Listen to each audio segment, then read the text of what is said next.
John chapter 10. Starting verse 1. Truly, truly, I say to you, he who does not enter the sheepfold by the door, but climbs in by another way, that man is a thief and a robber. But he who enters by the door is the shepherd of the sheep. To him the gatekeeper opens. The sheep hear his voice, and he calls his own sheep by name and leads them out. When he has brought out all his own, he goes before them, and the sheep follow him, for they know his voice. A stranger they will not follow, but they will flee from him, for they do not know the voice of strangers. This figure of speech Jesus used with them, but they did not understand what he was saying. So Jesus again said to them, Truly, truly, I say to you, I am the door of the sheep. All who came before me are thieves and robbers, but the sheep did not listen to them. I am the door. If anyone enters by me, he will be saved and will go in and out and find pasture. The thief comes only to steal and kill and destroy. I came that they might have life and have it abundantly. I am the good shepherd. The good shepherd lays down his life for the sheep. He who is a hired hand and not a shepherd, who does not own the sheep, sees the wolf coming and leaves the sheep and flees, and the wolf snatches them and scatters them. He flees because he is a hired hand and cares nothing for the sheep. I am the good shepherd. I know my own, and my own know me. Just as the Father knows me, and I know the Father, and I lay down my life for the sheep. And I have other sheep that are not of this fold. I must bring them in also, and they will listen to my voice. So there will be one flock, one shepherd. For this reason the Father loves me, because I lay down my life that I might take it up again. No one takes it from me, but I lay it down of my own accord. I have authority to lay it down, and I have authority to take it up again. This charge I have received from my Father. There was again division amongst the Jews because of these words. Many of them said, He has a demon and is insane. Why listen to him? Others said, These are not the words of one who is oppressed by a demon. Can a demon open the eyes of the blind? All right, on Wednesday nights we have had a lot of encounters with Jesus that we have seen and gone over where Jesus has met this person or this group of people, and a lot of things we've learned from those, a lot of text we've dissected, and things that we've set up when it comes to these truths over the last several weeks. We saw this particular scene unfold as we came to the characters of John chapter 9. John chapter 9, we have this man who was born blind. He was a regular staple on the road to the temple where he sat and he begged for alms. He was born blind, and Jesus sees him on the road to the temple. And the disciples don't really see him, and they don't really have compassion on him, because what's the first thing they do when they see the blind man? They ask a question. Who sinned, this man or his parents, that was born blind like that? They just wanted to solve the puzzle and explain the problem and figure out the why. That's all. They didn't see a person. They saw a problem to be looked at and dissected, and they were corrected in their thinking by Jesus. They thought this man sinned or his parents, and he was born blind that way in verse 1 and 2 of chapter 9. Jesus shows compassion on this blind man, not just an explanation of the issue. He saw the blind man the disciples seemed to be overlooking, and Jesus challenges their perspective. And that's one thing that we learned when it came to the chapter that we discussed last time in chapter 9, was that if you don't see the person before you, you can't have compassion on them. The nosy neighbors, you remember what they did whenever the now seeing blind man, former blind man, was walking around and saying, Hey, I can see now. Did the neighbors rejoice? No, there was no rejoicing. There was no praise or anything like that. There's a conversation between them saying, I don't think this is the guy. It can't be the guy. If you're actually the guy, were you ever blind or did you just take our money? This is not the guy. It's somebody that looks like the guy. And they scrutinize and they don't rejoice and they don't praise, and they ultimately drag him before who? The Pharisees, right? For questioning. So he is healed by Jesus. First time he's seen anything in his entire life. And now he's being heckled by everybody that's around him. Then we have the villains of the hour, the Pharisees. And the council that they have gathered of misfits trying to discredit Jesus, along with anyone who dared to even think about being Jesus' disciple. And the blind man, as he is standing before these Pharisees, basically defends Jesus in front of the Pharisees, causing them to basically react like a cornered coon. They are mad.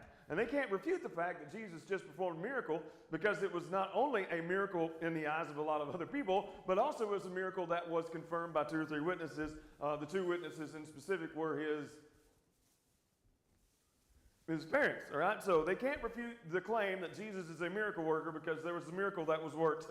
There was a miracle that was performed. This man was born blind, and now he sees. And after the former blind man explains all of this in front of the Pharisees and in front of the council, the former blind man gets a little feisty and has a rebuttal back and forth with the Pharisees, and they ultimately just kick the former blind man out and they cast him away.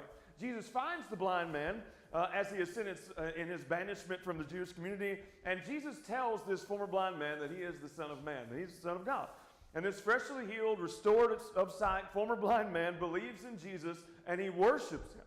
So those are two very different reactions when it comes to Jesus. You have the Pharisees who reacted to Jesus in a very negative way, and you have the former blind man who was healed by Jesus who reacted in a very different way. Both of them were given the exact same thing to look at. They were given the power of Jesus when it came to miracles. They were given the power of Jesus when it came to his power over someone's health, when it came to someone restoring their eyesight. So the former blind man worships God. The Pharisees do not. Yet the Pharisees overhear what Jesus says to the blind man in this particular conversation. What Jesus says about the Pharisees is that they think they can see. They say they can see, but they're not seeing Jesus, so they're really blind. So Jesus basically calls the Pharisees blind. Now, if you call a Pharisee blind, is he going to just let that slide? No. So that kicks off chapter 10. You have this conversation that the Pharisees over here in the last chapter 9, and Jesus then starts to teach the Pharisees through a parable. And he tells them the parable of the sheepfold in chapter 10, verse 1 through 5, and then explains very matter-of-factly that he is the only door, he is the only entrance, and he is the shepherd, the good one, and the Pharisees are nothing but thieves and robbers, and the Pharisees are hired hands, and they care nothing for the sheep. Even though they're the leaders of the sheep, they care nothing for the sheep, and Jesus is the only good shepherd. The Pharisees are the opposite. So the blood of the Pharisees, when we come to chapter 10 and verse 16, which is our text for tonight, is already boiling. Their blood pressure is probably shooting out of their eyeballs because of what Jesus is saying about them. If you were to call a Pharisee a thief and a robber, what would be the reaction the Pharisee would have? Probably not a good one. They're the leaders of Israel. You can't call a leader of Israel a thief and a robber. Jesus just did in a very public way. Jesus not only did that, he called them hired hands who care nothing for the sheep that they're supposed to be tending. Now, if you were a Pharisee and you were a leader and a ruler in Israel, and this guy named Jesus comes up and says, you are not caring for the sheep at all, well, that would go over well. No. So we come to chapter 10 and verse 16, and this is already a tense situation. Jesus then says to this crowd of Jews, as we're going to talk about in a minute, this crowd of Jews, which the Pharisees make up as well, Jesus says, I have other sheep that are not of this fold. I must bring them in also, and they will listen to my voice. So there'll be one flock and one shepherd. Now, before we break all this down, I want to go to the reaction. I want to start at the back end of this. All right? In chapter 10 and verse 20, you're given the reaction of what Jesus is saying to these Jews and these Pharisees. There's this crowd of people. And they're listening to Jesus. And there's these Pharisees, there's these Jews, and they're all listening to what Jesus has to say. And I want you to see the response of those listening to Jesus as he explains all of this parable in very, very clear form and word. So what is the reaction whenever Jesus is done with the first part of this particular conversation that he has? Many of them said what? He got a demon. And he's what? He is insane. He is off his rocker. Why listen to him? So, two things, the response when it came to this. The Jews and the Pharisees that were listening to Jesus, many of them, when Jesus concluded his first statement, when it came to explaining this sheepfold parable, they came to the conclusion he either was possessed by a demon or he was insane. And the question then was, why in the world are we listening to him? So what Jesus is describing and what Jesus is saying to these Pharisees and to the Jews that have gathered is absolutely absurd to them. And I want you to see this before we get into this, because this is the reaction of the people that Jesus is speaking to. They think that Jesus belongs in an asylum for what he just said. They hear that there are other sheep that he is going to bring in, that he's going to lay down his own life and take it up again. Let me just say it like this. If I were to stand in front of you and say, I can lay down my life and take it up again, what did I just say? What did I just say? If I'm looking at you square in your face and I say, I can lay down my life and I can take it up again, what did I just say? You're more than just a man. You're more than just a man. But what is it that I have power over? Death. And not only death, I have power over life and death. So Jesus is explaining to them who he is once again, and he is explaining his power once again, and he is explaining who these Pharisees are and who they are not once again. And at the end of these first few paragraphs, they think that Jesus is either possessed by a demon or he's crazy. That's their explanation of Jesus' words. So I want to break down what it is that they think Jesus is crazy for saying. What is it that led to the reaction of these people, these Jews and these Pharisees? What is it that Jesus said that at the end of it they would say, you are a demon-possessed person or you're insane? How many times literally, I'm not talking about metaphorically or sarcastically or jokingly, I'm talking about you literally have gotten to the end of someone's conversation and you look them in the eye and you say, you are insane. Now, I know Linda has because she's married to Rick. Rick, that's right. No, how many times have you said that? I would say you haven't said that very many times and meant it.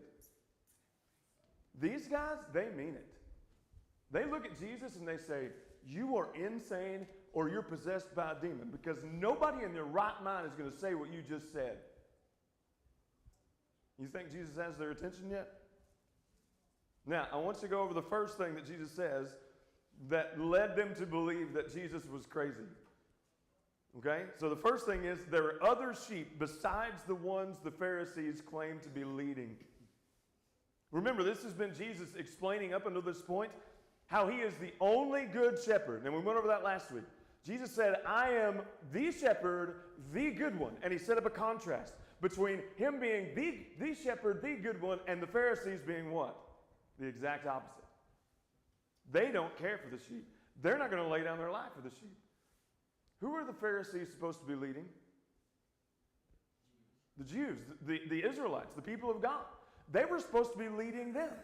And Jesus tears down the wall that the Pharisees have put up around their own self-righteousness and exposed how they're not true leaders in Israel. They are false. They have a plastic power figure, and their hearts don't care for the people. They have no compassion whatsoever. Their heart is on money and on greed, and they're not leading the people towards the salvation of the Lord. They're leading people away from it. Do you remember the decree that they made in chapter 9?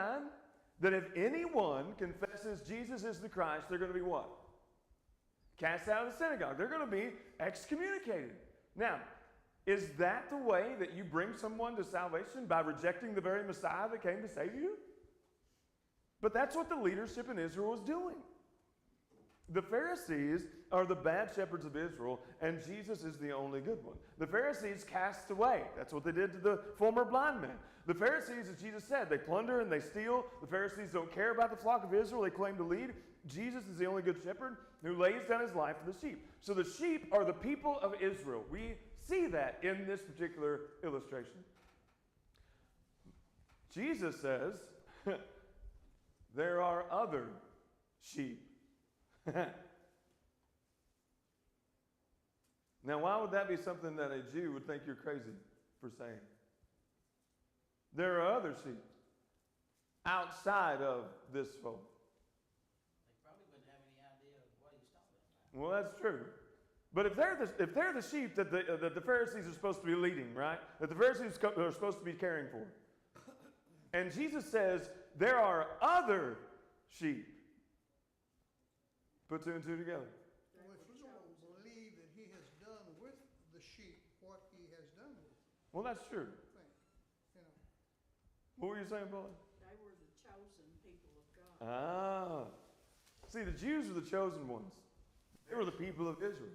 They were the heritage and lineage of Abraham, Isaac, and Jacob. They were the heirs of promise. And for Jesus to say, I have other sheep that are not of this fold, that must be brought in, that is a clear point of craziness to a Jew. Because the only ones who are supposed to be in the fold of God are who? Jews. You bring in somebody else from outside of the Jews, they don't belong.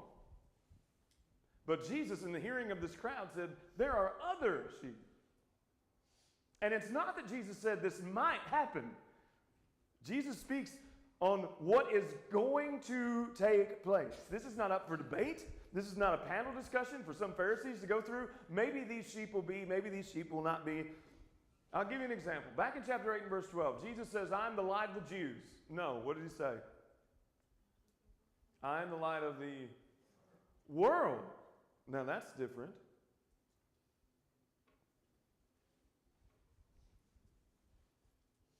I'm the light of the world. When John the Baptist saw Jesus back in John chapter 1, he said, behold the Lamb of God who takes away the sin of the Jews. No. What did he say? Behold the Lamb of God who takes away the sin of the world. So just imagine you're living in the wonderful land of the Pharisees in their brains. They've set up themselves as the righteous ones. They have set themselves up as the people to be admired, and the leadership they think they can bring in and they can cast out, and they have the authority to accept or to deny this or that. They have the authority to make laws or break laws. They think that they have the power to rule and to lead, and it's been that way for a very long time. If you were a Jew, you followed the Pharisees. If you were a Jew, if you wanted to know anything, you went to the Pharisees. How do we know that's true? What just happened in chapter 9? If you wanted to know something, you wanted something explained, you went to the Pharisees. How do we know that is exactly what happened? Well, there was this man who was born blind. He was healed, and now he can see. Where's the first place they went with him?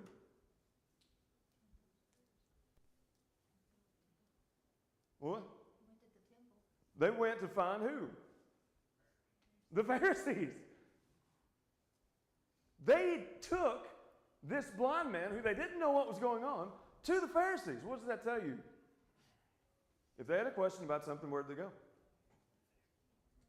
They went to the Pharisees. There was a miracle that was performed in front of them, and they could not explain it. They could not explain the entire story that this former blind man, who had been blind from birth, now sees. So they had a question. They went to the Pharisees. They questioned the validity of the healing. They brought it before the Pharisees. They're shepherds. And Jesus says, they're not the good shepherds. I am. They're not the ones who have the true flock of God. I am. They're refusing to hear my voice. They're not even part of the flock. Oh, and by the way, there are other sheep outside of you who I must bring in also. Other sheep outside of us. What's outside of us? That's how the Jews thought. What's outside of us? I'll give you a little background here. The Jews, for the most part, had a hatred towards the Gentiles. I use that word because it's the truth. They despised, a lot of Jews despised Gentiles. Looked at them as someone or an object who would defile them. There is a very interesting verse in John 18, verse 28. When Jesus is arrested in the garden, I'm going to ask you about that here in a second. Jesus is arrested in the garden, and then he's taken to the house of Caiaphas, all right? And he's put through this sham trial, and he's treated pretty awful. And after the house of Caiaphas, he's taken to the Roman governor. And what was his name? You know this. Starts with the P, ends with the islet. Pilate, all right? They take him to the house of the governor. But they refuse to go in to the house of the governor. Pilate is a Roman Gentile. The Passover feast is nigh. They won't even come into the presence of Pilate to defile themselves in the presence of a Roman Gentile who has authority over them when it comes to the government who has oppressed the Jews.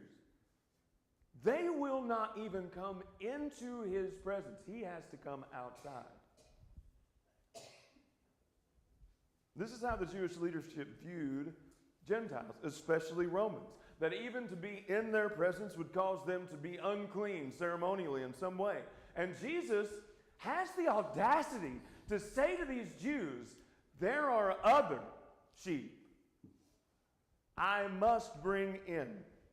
Josh, Yeah. 5,000, did they disfellowship them too? The 5,000. Back in John 5, he had 5,000 that was baptized when he was. What? You lost me.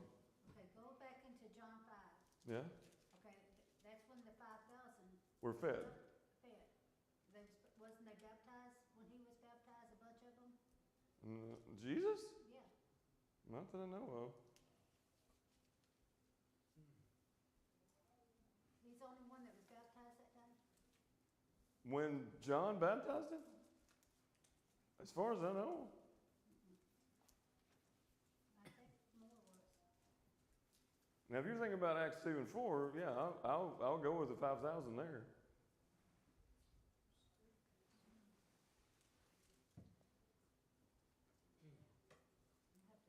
I don't know. We'll research this. Man, now my brain's like working on that.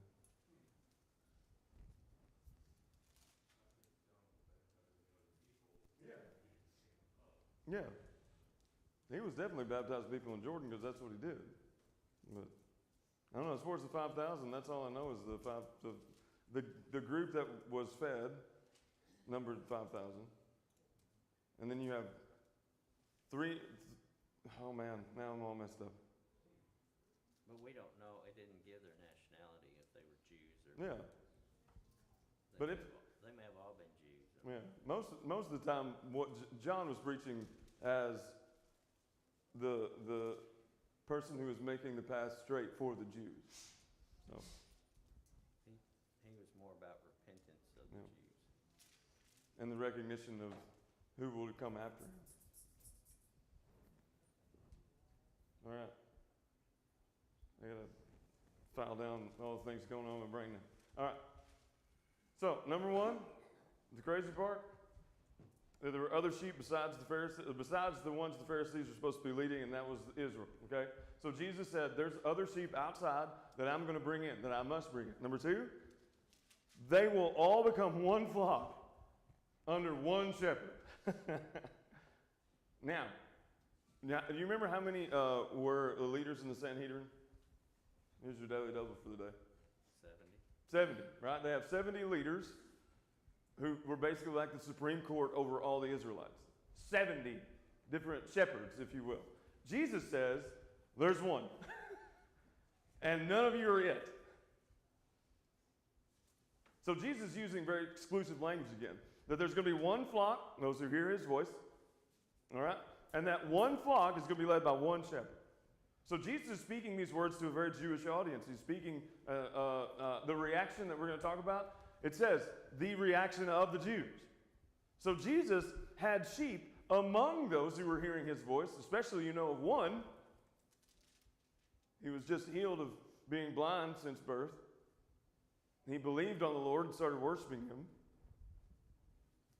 The interesting thing to me is that the Pharisees and the Sadducees and all the Jews that were leaders, they knew their Old Testament. They had to know their Old Testament. And you have all of these Old Testament prophecies that are being fulfilled in Jesus, like Ezekiel 34, verse 23, where it says, I will set up one shepherd over them. He shall feed them and be their shepherd. I will set up one shepherd over them. One. And what did Jesus just say? There's going to be one flock, there's going to be one shepherd, and it's me. They're going to hear my voice, not yours.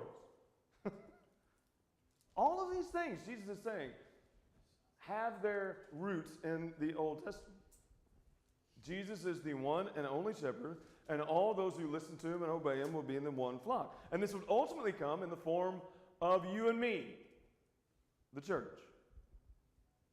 To borrow from Paul's language, it didn't matter if you were Jew or Gentile. It didn't matter if you were Jew or Greek. It did not matter if you were slave or free. It didn't matter what nationality you were. Like we talked about in Revelation, every nation, every language, every tribe, every people would be able to be a part of this flock if they followed the voice of the good shepherd. There were no more Jews, no more Gentiles, only sheep following the good shepherd. One flock, one shepherd. Now, Jesus has gone from raising an eyebrow or two amongst the Pharisees and the Jews to basically slamming a 2x4 against their foreheads of every Jewish person that was there. Because you don't come up to a Jewish person and say, there are other sheep outside of you that I'm going to bring in. What if someone would have said that about the Samaritan woman? There's a Samaritan up the road that I'm going to bring in. How would that have gone over? Not very well. Even before the Gentile mission work, all right, with the preaching of Philip in Acts chapter 8, or the preaching of Philip and eventually the preaching of the Apostle Paul, there were divisions in the church because of this cultural divide between the Jewish believers and the Gentile believers. And it was a division that was deep. You remember the first point of contention when it came to the deacons in Acts chapter 6? What was the first struggle that the church struggled with in Acts chapter 6? Do you remember what it was about? I'll give you a hint. It was about widows being fed. Gentile. The Gentile widows, they thought what? They were being overlooked. Yeah, they thought they were being served last or not even getting anything because the Jewish believers were the ones that were getting the food first. They were the widows that were taken care of. And we're just Gentile widows, and we're just, taken away and put in a corner somewhere. So the apostles, they appointed these deacons in order to make sure that everyone was served. But what was the point of contention? It was a cultural one between Jewish and Gentile. And they could not let go of that culture. That they were the only flock, and they were the only ones, and everybody else was out. There was still this mindset of the temple courtyard. Do you remember what the temple courtyard was? You had all these divisions, right? What was the outermost courtyard? The one that was farthest away from the most holy place. What was the outermost courtyard? The courtyard of the Gentiles. Where were the Jews? They were closer to God than all the rest of the Gentiles were. So you have this divide, right? Gentiles belong outside. We're going to talk about it on Sunday morning. We better not get into it. I don't have time. We're going to talk about it on Sunday morning how in the wilderness, when they left Egypt, it was not just Gentiles, or it was not just Israelites that left with them when it came to Egypt. Did you know that? It was not just Israelites who left Egypt with the Israelites. There were others, called a mixed multitude, who went with them. And we'll talk about that on Sunday, but anyway. There's a lot of language like this in Scripture. In Ephesians 3, verse 6, the mystery is that through the gospel, the Gentiles have become heirs together with Israel. That's what Jesus is saying here. That there are other sheep outside of Israel who I must bring in.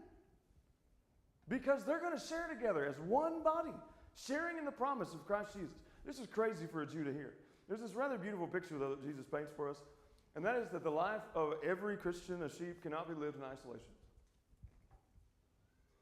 Christians are meant to be a part of a flock with other believers. Sheep are not independent creatures. You ever see a sheep by itself out in the open, out in the wild? You won't see it again. Why? Same thing when it comes to a chicken.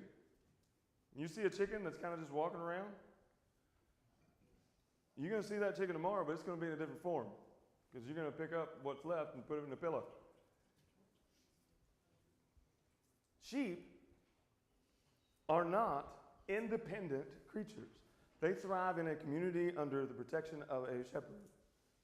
That means that when a sheep wanders off by itself, it is an extreme danger. Sheep that leave the flock are eaten. One of the main sources of encouragement in the Christian life is that we are to gather with other sheep. And when we refuse to gather with other sheep and be a part of the voice of the good shepherd, then we're going to find ourselves in some serious danger. Well, that's why the shepherd went after the lost sheep. Yeah. Because the sheep's not going to find its way back. When it wanders off, it's wandered. The shepherd went and got it.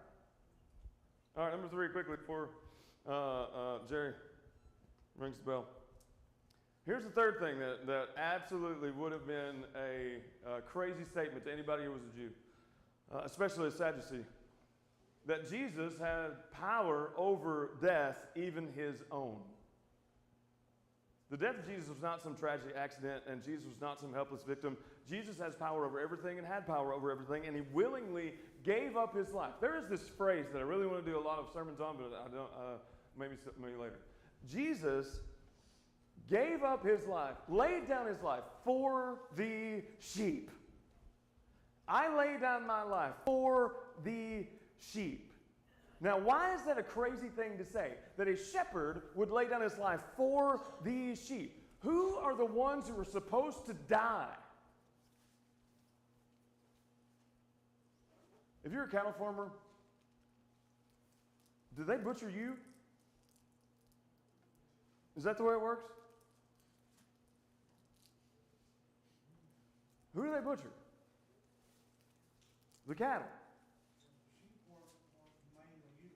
Oh, absolutely. No, absolutely. But for a shepherd to say, I will lay down my life for these sheep.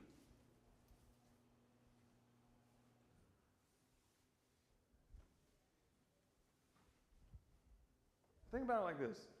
When Jesus was arrested in the garden, what did Peter do? You remember what Peter did? They're coming to arrest Jesus in the garden. What did Peter do? He took out a sword, cut off the right ear of Malchus, and Jesus tells him to do something. He tells him to put up his sword. Because, do you not know that if I asked my Father, I could send 12 legions of angels? Jesus was laying down his life for the sheep. What about when he was in front of Pilate? Pilate starts to intimidate him and say, do you not know that I have the power to either release you or crucify you? Do you not know? And Jesus says, you would have no power unless it was given to you from on high.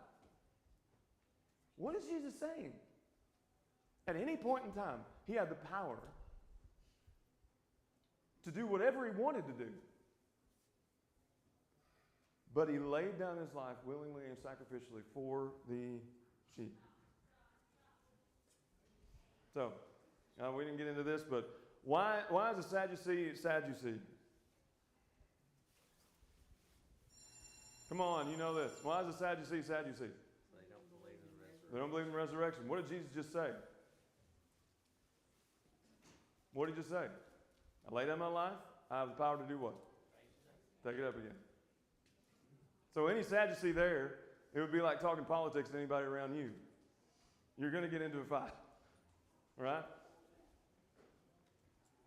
All right, we'll talk about the next portion after they call Jesus crazy, and we'll talk